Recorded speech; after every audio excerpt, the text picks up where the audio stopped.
اس لیے سب سے پہلے یہ فریضہ، جس طرح ہمارے استاد گرامی کنز العلماء حضرت ڈاکٹر مفتی محمد اشرف صاحب جلالی حافظ اللہ تعالیٰ اکثر فرمایا کرتے ہیں کہ یہ وہ فریضہ ہے جو انسان کی زندگی کی ہر سانس کے ساتھ اس کو ادا کرنا ہوتا ہے۔ اس کے ادا کرنے کا کوئی خاص وقت نہیں ہے کہ فلاں وقت ہو تو ادا کرنا ہے۔ ناموس رسالت صلی اللہ علیہ وسلم ایسا مسئلہ ہے جو بندہ مومن کی ہر سانس کے ساتھ رواں ہے۔ تو اقتدار میں آنے کے بعد کچھ لوگ شاید یہ بھول جاتے ہیں کہ یہ ان کا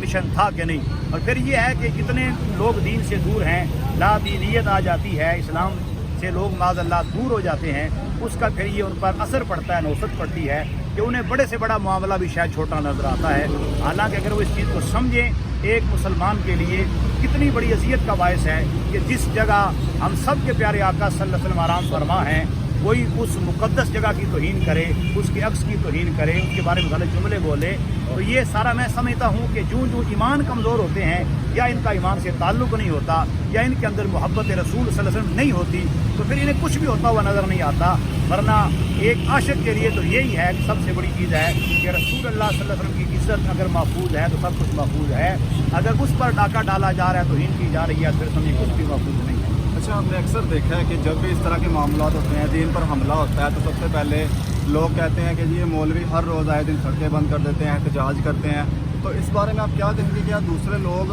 ناموس رسالت پر پہرا دینا ان کا حق نہیں ہے، یہ صرف مولویوں کا حق ہے؟ ناموس رسالت صلی اللہ علیہ وسلم پر پہرا دینا میں جیسے گزارش کر چکا، یہ ہر مومن کا حق ہے، لیکن آگے یہ ہے کہ سمجھتا ہے اس حق کو کون کون ہے اور کون اس طرف آتا ہے۔ اور میں یہ کہنا مناسب سمجھتا ہوں کہ لوگ اپنے لیڈر کی ناموس کے لیے دھرنا دینا شاید سعادت سمجھتے ہیں، سڑکوں پر آنا سعادت سمجھتے ہیں، حالانکہ وہ دنیاوی مفاد ہے، اس کا کوئی ان کو اس کے علاوہ فائدہ نہیں۔ مگر یہ جو مسئلہ ہے، یہ ایمان کا مسئلہ ہے، اس کے بنا ایک مومن زندہ رہ نہیں سکتا، اس کے بنا ایک مومن اپنے ایمان کے ساتھ متصف رہ نہیں سکتا۔ اس لیے وہ لیڈر کے لیے نکلتے ہیں اور ان کو وہ نکلنا مبارک ہو، اور جو بھی سرکار کے غلام ناموس رسالت کے لیے نکلتے ہیں، یقیناً آج بھی وہ سرخرو ہیں اور کل روز محشر بھی وہ انشاءاللہ سرخرو ہیں۔ اچھا، اگر دوبارہ زاہد نامی شخص کو گرفتار نہ کیا گیا تو اس کے بعد تحریک لبیک یا رسول اللہ کا اگلا لاہ عمل کیا ہوگا؟ انشاءاللہ پہلے تو ہم امید کرتے ہیں اور ارباب اقتدار کو متوجہ کر رہے ہیں،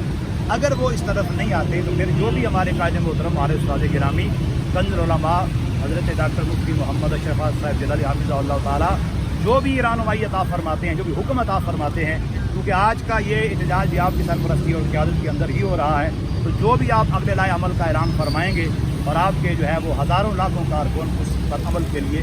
پورے ملک کے اندر جو ہے وہ تیار ہیں اور تیار رہیں گے، جو قبلہ حکم فرمائیں گے اسی کے مطابق انشاءاللہ آگے جب کیا جائے۔ اچھا، ان معاملات میں آپ کیا سمجھتے ہیں کہ اتحاد اہل سنت کتنا ضروری ہے؟ اتحاد اہل سنت بہت ضروری ہے، لیکن اگر اس کو صحیح اصولوں کے مطابق کیا جائے، یاد رکھیں اتحاد سے پہلے اپنے عقیدے پر قائم رہنا نہایت ضروری ہے، اور صلح کلیت کے جراثیم سے بچنا بہت ضروری ہے، اور فکر اعلیٰ حضرت عظیم البرکت امام شاہ احمد رضا خان فاضل بریلوی رحمۃ اللہ علیہ، اس کے ساتھ قائم رہنا انتہائی جو ہے وہ ضروری ہے۔ تو اتحاد اس صورت میں ہو سکتا اور برقرار رہ سکتا ہے جب اس کو صحیح اصولوں کے مطابق کیا جائے۔ اگر اکابرین اہل سنت کے افکار اور ان کے نظریات کو چھوڑ کر کوئی اتحاد کا سوچے تو ایسا اتحاد نہ ہو سکتا ہے، نہ رہ سکتا ہے۔ اس اتحاد کے کرنے کے لیے، ہونے کے لیے، رہنے کے لیے، اس کی بقا کے لیے سب سے بڑا ضروری ہے کہ ایک مرکز اور محور پر اکٹھے سارے ہو جائیں، جس کو عقیدہ اہل سنت کے نام سے تعبیر کیا جاتا ہے، اور پھر اس پر جو تشریحات ہیں اکابرین اہل سنت کی، اس پر من و عن جو موجود رہے گا،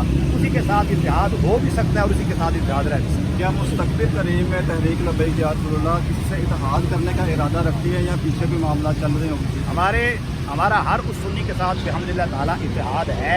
اور تھا اور رہے گا انشاءاللہ، جو صحیح معنوں کے اندر عقیدہ اہل سنت و جماعت کے کاربند ہے اور اکابرین کی تشریحات کا پیروکار ہے۔ جو رتی بار بھی ادھر ادھر ہوتا ہے، ہمارا اس کے ساتھ نہ تھا نہ ہے نہ ہو سکتا ہے۔ ہر سچے سنی کو ہم اپنے سر کا تاج اور ماتھے کا جھومر سمجھتے ہیں، اور یہی ہمارا جو ہے وہ مشن ہے، اسی کے ساتھ ہی ہم کاربند ہیں۔ جو بھی صحیح معنوں کے اندر اس عقیدے کے ساتھ کھڑا ہے، ہم اس کے ساتھ کھڑے ہیں۔ آخر میں آپ کو پیغام دینا چاہیں؟ پیغام یہی ہے کہ ناموس رسالت صلی اللہ تعالیٰ علیہ وسلم کا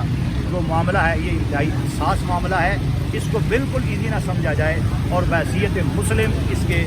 پہرا دینے کے لیے انسان ہر وقت تیار رہنا چاہیے، اور جو اس مشن کے خلاف ہے، اس کا باغی یا نعوذ باللہ توہین کرتا ہے، ایک مسلم کی حیثیت سے اس سے نہ کوئی تعلق ہونا چاہیے اور نہ رکھا جا سکتا ہے، اور بلکہ ایسے گستاخ ملعون کی